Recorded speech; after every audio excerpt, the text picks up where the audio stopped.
देखो C1 C2 क्या है, दो बायस्ड कॉइन है। जब आप पहले वाले को टॉस कर रहे हो, मतलब C1 को टॉस कर रहे हो, देन हेड आने की प्रोबेबिलिटी है 2/3। C2 को टॉस कर रहे हो तब हेड आने की प्रोबेबिलिटी है 1/3। करेक्ट। उसके बाद वो लोग क्या बोल रहे हैं, अल्फा नंबर ऑफ हेड को रिप्रेजेंट कर रहा है जब आप C1 को टॉस कर रहे हो ट्वाइस। तो आप मेरे को बताओ, जब आप C1 को ट्वाइस टॉस करोगे तो कितने हेड आ सकते हैं। C1 को जब आप दो बार टॉस करोगे तो 0 हेड आ सकता है, दोनों बार में से किसी मतलब एक भी हेड ना आए। और क्या हो सकता है, एक बार एक हेड आ जाए या फिर दोनों हेड आ जाए। करेक्ट। बोलो बोलो। अब 0 हेड आने की प्रोबेबिलिटी क्या होगी, फर्स्ट टाइम भी हेड नहीं आता तो हेड आने के चांसेस हैं 2/3। हेड नहीं आए मतलब 1/3। तो फर्स्ट टाइम हेड नहीं आता है 1/3, सेकेंड टाइम भी नहीं आता है 1/3। अब एक हेड आने की प्रोबेबिलिटी क्या है, फर्स्ट टाइम हेड आ गया, सेकेंड टाइम नहीं आया, प्लस फर्स्ट टाइम नहीं आया, सेकेंड टाइम आ गया, और दोनों बार हेड आने की प्रोबेबिलिटी कितनी हो जाएगी, 2/3 इंटू 2/3। क्लियर। ये तो C1 के साथ हो गया।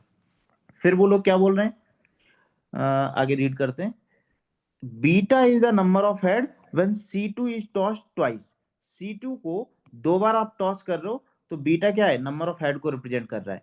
तो अगेन 0 हेड आ सकता है, या फिर 1 हेड आ सकता है, या फिर 2 हेड आ सकते हैं। करेक्ट। 0 हेड आने की प्रोबेबिलिटी कितनी होगी, कोई भी हेड नहीं चाहिए, तो हेड आने की प्रोबेबिलिटी है 1/3। हेड नहीं आने की कितनी हो जाएगी, 2/3। तो 2/3 इंटू 2/3। करेक्ट। एक हेड आने की, फर्स्ट टाइम हेड आ गया, सेकेंड टाइम नहीं आया, प्लस फर्स्ट टाइम नहीं आया, सेकेंड टाइम आ गया, और दोनों बार हेड आने की प्रोबेबिलिटी 1/3 इंटू 1/3। ठीक, ये तो टोटल हमने एनालिसिस कर लिया कि वो क्या बोल रहे थे। यहां तक खत्म। इसके आगे वो लोग क्या पूछ रहे हैं, then the probability that, probability हमें निकालनी है किस बात की, कि roots of the quadratic equation are real and equal. इस इक्वेशन के जो रूट्स हैं वो रियल एंड इक्वल होने चाहिए। रियल एंड इक्वल की कंडीशन क्या होती है, discriminant must be equal to 0। इसका मतलब alpha square must be equal to 4 beta.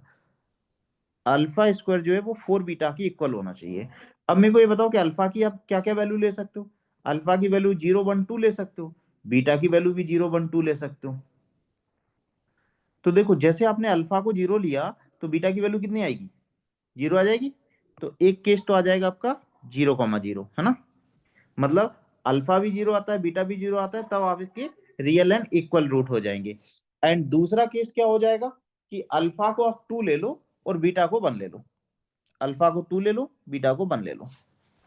तो अल्फा 0 आने की प्रोबेबिलिटी कितनी थी, 1/9। 1/9। और बीटा 0 आने की कितनी है, 4/9। तो 1/9 इंटू 4/9, प्लस सेकंड केस क्या है, अल्फा 2 आने की प्रोबेबिलिटी 4/9, और बीटा 1 आने की प्रोबेबिलिटी कितनी हो रही, बीटा 1 आने की प्रोबेबिलिटी ये वाली, दैट इज 4/9। क्लियर। तो ये आपकी टोटल प्रोबेबिलिटी आ जाएगी when roots of the quadratic equation are real and equal. कितनी होगी, 20/81। अंडरस्टूड क्या रितु, रोहित, है ना। यस बहुत सर। सिंपल, ऐसे किया था रितु। Yes sir. फाइन।